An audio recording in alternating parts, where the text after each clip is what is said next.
Joshua was a brave leader. God chose him to lead the Israelites. This was a big job. The Israelites needed a new home. God promised them the land of Canaan. Joshua listened to God. He trusted God completely. This made him a great leader. The Israelites knew they could trust Joshua too. Joshua led the Israelites through the desert. It was a long and hard journey, but Joshua never gave up hope. He knew God would lead them to their new home. Jericho was a strong city in Canaan. It had huge walls all around it. The walls were so high they seemed to touch the sky. The walls were so thick it seemed like nothing could break them down. The people of Jericho were strong too. They were ready to fight to protect their city. They thought their walls would keep them safe forever. The Israelites were afraid when they saw the walls of Jericho. How could they ever conquer such a mighty city? But Joshua reminded them that God was on their side.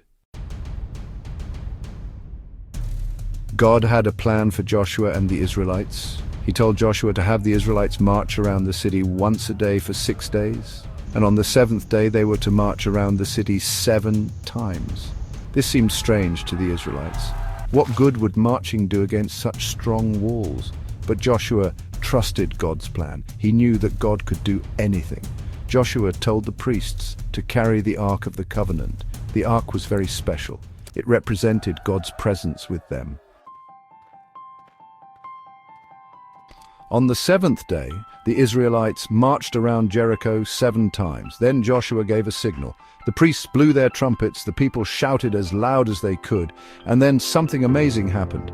The walls of Jericho came crashing down. The earth shook as the stones tumbled to the ground. The Israelites were amazed. They had conquered Jericho without even fighting. God had kept his promise. He had given them the victory. Joshua and the Battle of Jericho teach us to trust in God. Even when things seem impossible, God can do anything.